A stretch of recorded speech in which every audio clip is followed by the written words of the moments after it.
Welcome to the Teen Life Podcast, where we believe that teenagers are not a problem to be solved, but we are here to help you equip teenagers through the power of connection. Hey guys, this is Robey coming at you with another episode of our summer series about teenage behaviors and what might be considered stereotypes. Today I get the, privilege of talking about lying as my topic to work through. And this is a tough one because as parents of teenagers, we want to trust our children. As helpers of teenagers, we want to trust, and every relationship is built on a foundation of trust. But when a teenager lies, that trust is broken quickly, and it's really hard to pick up those pieces. It's hard to move forward once a teenager starts lying or being untruthful to us. But when you look at the research, adolescent lying is not really an outlier. Unfortunately, it is kind of the norm. In fact, Dr. Nancy Darling, who's someone I'll quote later on as well in this podcast, she's a professor at Oberlin College. She concludes that 98% of teenagers worldwide lie to their parents. 98%. And there's a funny anecdote in the article that I found here. When given this statistic to teenagers, they say, "Oh, I guess the other 2% are lying," which means they all lie. But it's just whether or not 98 is necessarily the statistic. It's pretty well agreed upon in research that lying is something that a lot, if not most, if not all, teenagers engage with. And this is tough because are we really raising and supporting teenagers who are just going to lie to us all the time or be untruthful? We don't really think that's the case here, and we want to talk a little bit about what this looks like, because it's not just about being untruthful necessarily. It's about what are some of the motivations for a teenager lying to us or being untruthful. It's not always malicious. It's not always just a horrible thing, but there's sometimes reasons behind why a teenager may lie. According to an article from the Newport Academy, they identify these reasons as basically 7 different reasons. Number one, and this is a pretty obvious one, just to get out of trouble. Maybe they've been caught in something. Something is, if the truth came out, they would get in trouble. So for them, maybe it would be just easier to lie about it. To get out of trouble makes a whole lot of sense. Maybe in order to do something they're not allowed to do, or that is dangerous. So to lie to be able to do something that they know their parents or the folks in their life would never approve of. Maybe another reason is they think that their parents' rules are unfair. Maybe they grew up in a house where it's more rigid and stringent, and all their friends are able to do a certain thing, but they're not because their parents' rules are too strict, in their eyes at least. And so they would lie to get around their perceived unfair rules. Maybe another reason is that what they think they want to do is just harmless. Maybe they think there's no harm in doing this. And so, as you see in the movies and TV, what's a little white lie, right? And so maybe they just lie because they think it doesn't really hurt anything. Another reason they outline is it's a way to protect other people's feelings. Maybe they live in an emotionally unstable home where they feel like they have to protect their parents' feelings, or maybe they have an unhealthy relationship where if they said what they really meant, they think they would hurt someone's feelings. So it's better just to go along to get along and really not be truthful. Maybe this is the way they want to maintain their own privacy. They just want to be kind of out of whatever scrutiny is being held over them. And sometimes this has to do with things around sexuality or things that maybe they feel like would cause problems. They would rather just keep private, just to maintain some kind of privacy. A teenager might lie. And finally, to establish their independence and their autonomy. So basically they want, and that kind of goes back to some of the same reasons around identity. If who they are isn't what other people want them to be, sometimes it's easier just to lie about that and kind of avoid talking about that. Now, I think all these reasons are obviously very valid as you read through them. But when it comes to teenagers themselves and kind of what they are going through developmentally, which we talk about a lot on this podcast, I think those last two are really important to go back and just highlight as the maintaining of privacy and establishing independence and autonomy. We talk about the teenage task of self-differentiation, of just becoming themselves. And sometimes when a teenager is becoming themselves, they do so in a way that their parents would not approve, or maybe they don't feel like other people would approve in their life, so they just don't tell the truth about that.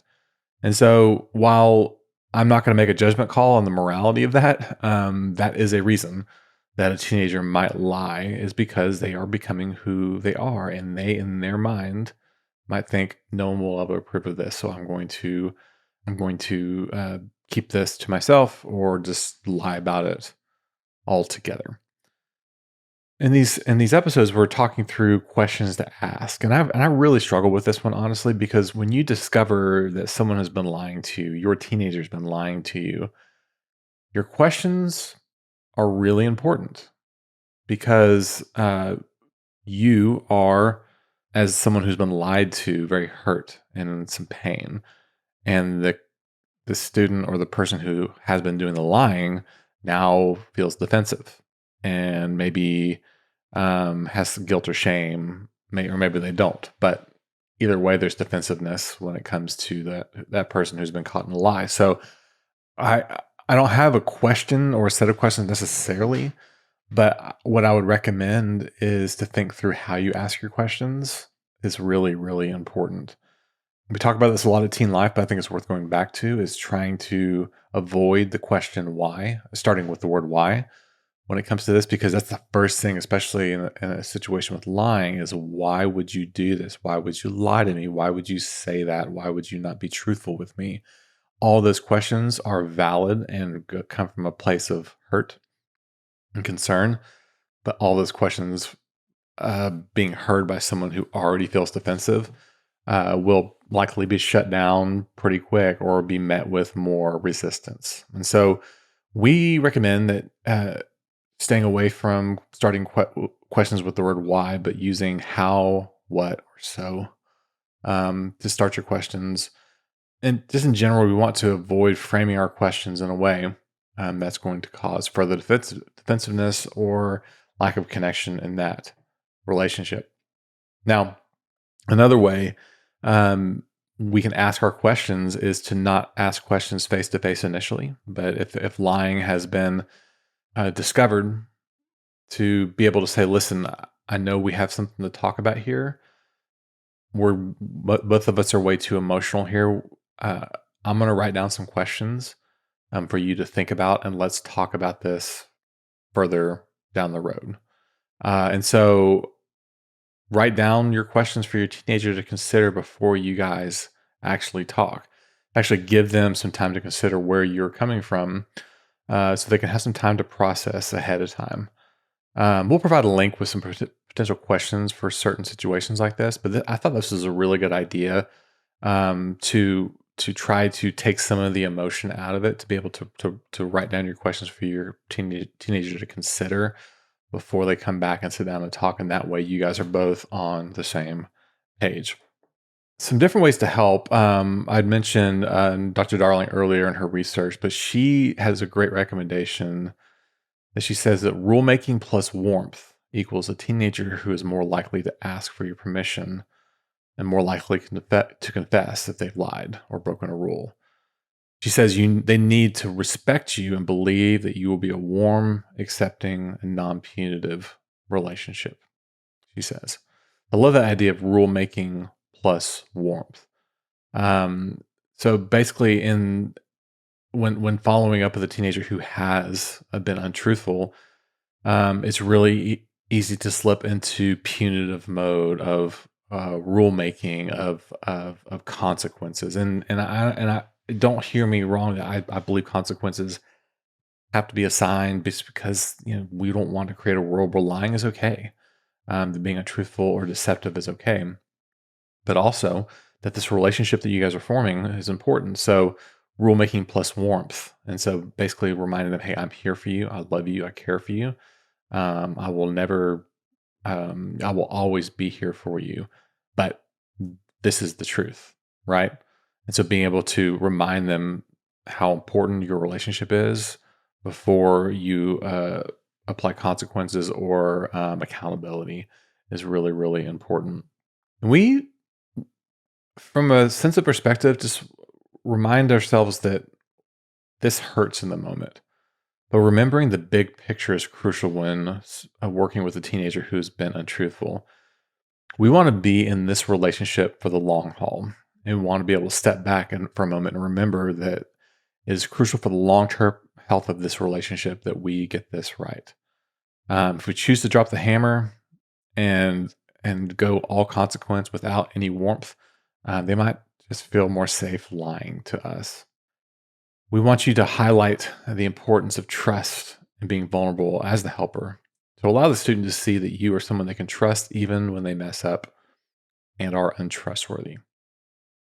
So as we wrap up, here's something, just some words or some thoughts that you can say to a teenager or a teen today. You see, I respect you and I want to respect you deeper each day, but when you are not truthful, it makes it incredibly difficult to trust. If you've been untruthful with me, maybe you don't trust me. Let's find ways that we can move forward where we can both trust each other more. And with that, that is a wrap for this episode on lying. And we hope this was helpful. If nothing else, started a conversation about what does it look like whenever your teenager lies, and maybe has some ideas of why that might happen. We ask you to subscribe to this content if you've not already done so in your favorite podcast player. Follow us on social media for some incredible content every single day from the Teen Life team.